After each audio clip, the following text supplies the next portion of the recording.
Hello, everyone. My name is David Mocholi. I'm leading the aviation department at Nommon, and I'm part of the team that is leading the PRIAM project. In PRIAM, what we are focused is on the planning of regional scale multimodal operations for innovative air mobility services. This is an exploratory research project funded under the passenger experience topic. We started in September 2024, and the project will be on for 24 months, plus these 6 months for communication, dissemination, and exploitation activities. As you can see, we have a very strong consortium, including Nommon, Transport Mobility Leuven, Deep Blue, HiCai, ENAC, Blue Nest, Airports Regions Council, and Airports de Catalunya. And the main objective of the project is to understand better which are the connectivity needs of Europe, and also explore how innovative air mobility services can impact the transport networks in Europe. So a little bit on the background and motivation of the project. So as many of you may know, there is a European policy goal of 90% of travelers to reach any destination within 4 hours. However, for some situations, this is quite difficult. For instance, we have quite a gap in regional mobility because some regional travel remains poorly served in remote areas with limited rail or air connectivity. So many regions cannot meet this target, right? In this slide, we have some strategies, for instance, multimodal strategies, combining high-speed rail and air, where we can improve this kind of emissions and times. But for some occasion, this is not feasible, right? And this is where the innovative air mobility can play a complementary role.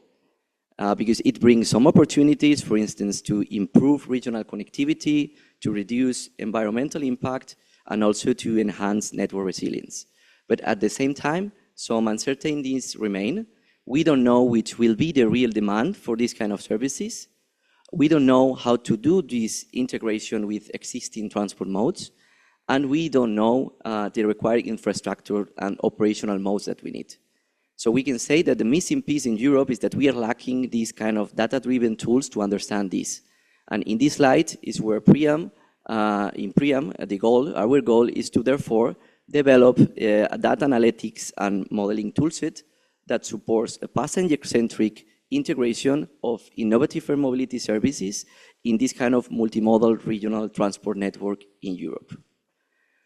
In PRIAM, we are considering 2 main case studies which respond to different real accessibility problems that we have in Europe. The first one is located in the Catalan Pyrenees. This is a very mountainous and rural area, which is within France and Spain. This is an area where it's quite difficult to build high-quality roads or high-speed rail connections. But at the same time, it attracts a lot of tourism. So it's quite important to see how we manage this. It's also the gateway to Andorra. And Andorra has no airport, but they have quite heliports that could be in the future upgraded to include eVTOL operations, improving at the same time the connectivity of the area. And then the second case study involves La Gomera and Tenerife, which are 2 islands in the Canary Islands. Here, this kind of islands rely heavily on inter-island connectivity because at the end, people need to access larger islands in order to access jobs, services, healthcare, and so on. And also is quite a complex terrain. For instance, in La Gomera, going between the airport and the capital or the main hospital takes more than 50-minute road.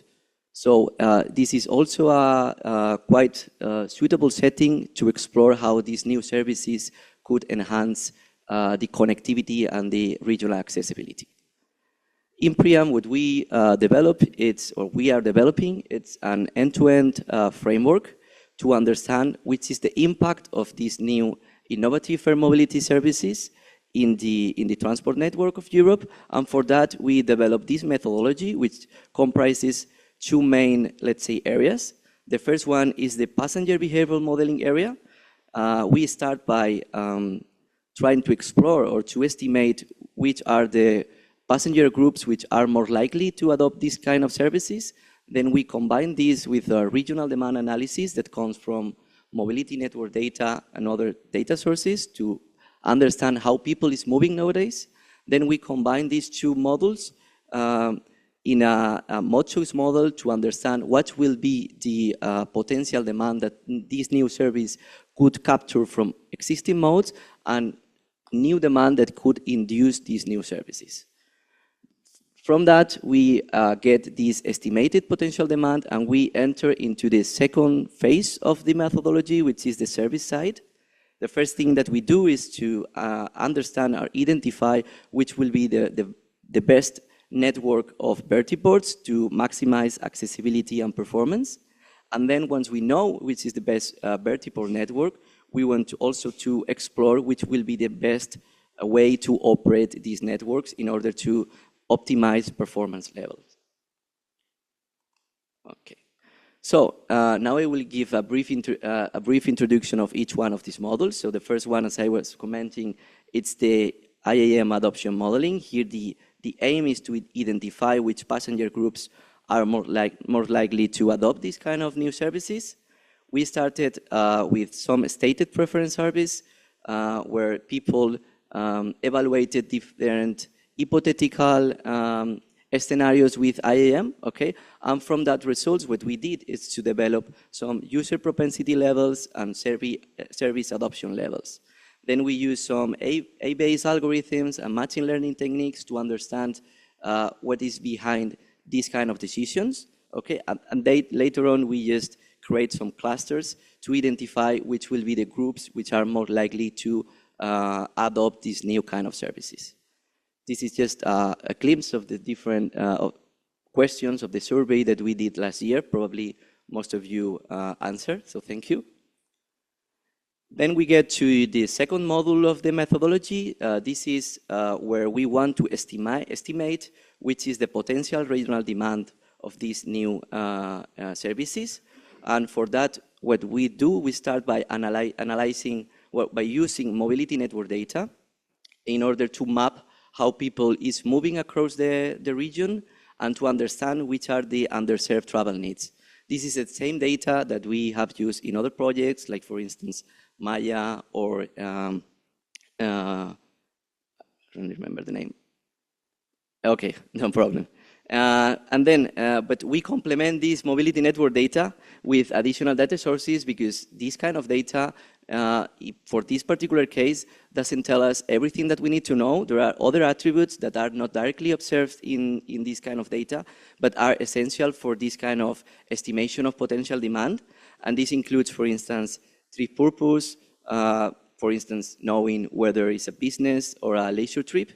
Also, the distinction between the road mode to know if there is a bus trip or is a car trip and so on. And with that, we have a better idea of how people is moving and the mobility patterns in the area.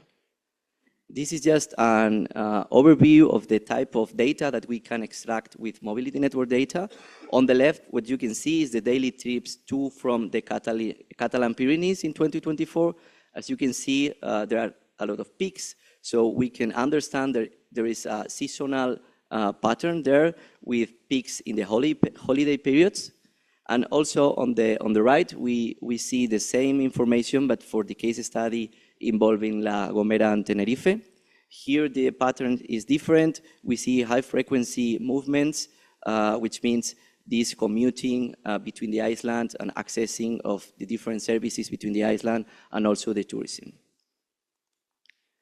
Now we get into the third component of the methodology. This is the IAM demand modeling.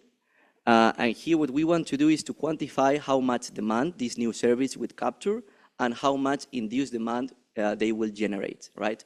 So what we do is to combine the two previous components. First, the adoption modeling, which tell us which are the passenger groups that are most likely to adopt these new services.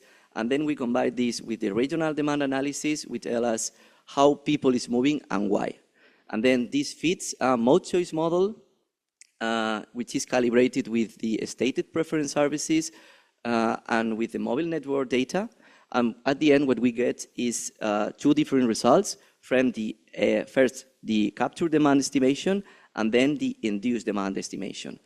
So finally, what we got from here, it's very realistic data-driven information of how the potential demand of these new kind of services will look like.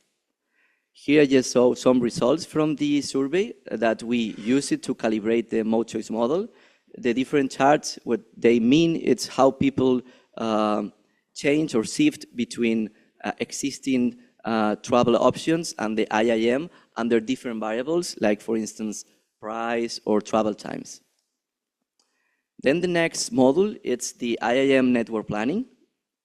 Here, the objective is to determine which will be the optimal vertiport location to maximize accessibility, connectivity, and network performance. Here we are entering in the second phase of the methodology, which is the service side. Okay, once we get how will be the potential demand of these services, we want to see how to operate them in a proper way, right? And in order to solve this problem, we formulated it as a hub location problem, but we want to select the best vertiport location that minimize travel time while maximizing, for instance, accessibility and connectivity. For that, we developed also some real-world constraints, for instance, the maximum number of vertiports, the capacity of daily operations, the demand estimation, and different costs. And what we got at the end, it's a blueprint of how the network should be placed in order to maximize how the people is moving. This is just some preliminary results that we got from the Catalan Pyrenees case study. We just saw two different cases with the same assumption but different objective functions, okay? And now, the last module will be the IAM service optimization. So now that we have the network of vertiports, what we want to define is how this new service should operate in order to maximize performance, efficiency, and passenger experience. For that, we take into account the relevant KPIs with the different objective functions. We also get information from the ground services, operation cost of the new services. We got the potential demand, and we got the service in structure. We also set some restrictions and some decision variables, and everything goes into the service optimization model. And as a result, what we got is different strategies, either is scheduling or on demand, and at the end we get which is the best way to operate the system. That's it for now. In the coming months, we will have more results on that, so stay tuned if you are interested. So thank you very much.